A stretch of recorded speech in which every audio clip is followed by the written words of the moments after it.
All right.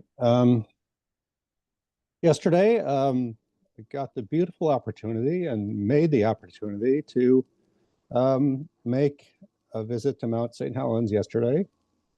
Hadn't been there since, probably 25, 30 years ago, which was shortly after the eruption, when I happened to be visiting Longview. But I'll start my story with the interpersonal. No, I'm sorry. The community dimension of practice to develop relationships. In the community dimension, we disrupt the culture of isolation by developing relational cultures within and among diverse human communities and between those communities and the natural world. Yes, yesterday, spent the day, or at least the afternoon, in the beautiful earth near Mount St. Helens. First time I have really seen the crater from the north side, the side of the eruption. And as many of you know, all of you know, that destruction occurred nearly 45 years ago. And it was amazing to see the creative environment that exists there today. The amazing creative environment. And so I'll start with Clearwater Lake, the lake that is right below the Science and Information Center. And there's an infographic there that talks about the lake, and after which was created by the eruption. And the infographic talks about how this lake was really a toxic soup after the eruption. It was filled with all sorts of nasty acids and chemicals, and just the stuff, the toxic, or well, it's really creative. It's the creative stuff, creative substance of the earth. And the community of bacteria formed in that lake that turned that lake to something that was opaque. You couldn't even see your hand if you dipped your hand into it, and turned it clear, crystal clear, in 3 years' time. That took the collaboration, a community of, to quote Carl Sagan, billions and billions of bacteria. Truly amazing. What a creative process. And so from there, we grabbed some lunch and then went over across the road to the Hummocks Trail, where you now walk in an environment where the chunks of the mountain are just there. These hills, some of them very steep, came from up there. And you go through this environment that has so many microclimates. First, you're in a dry area where there's some dried out and hibernating grasses and a few sparse trees.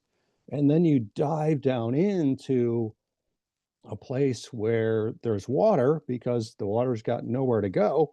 And it's this lush, rich, deep green environment where you have what I call prehistoric horsetail ferns and all these trees and all this green that, again, the creative process of the earth is there, going on and going on rapidly, because these ponds that are there will be there for a short time, and then the earth will, well, first the cattails will grow and decompose into them and turn them into earth, and the snow is going to cause avalanches, and the earth will collapse into the ponds, and it's so dynamic and creative.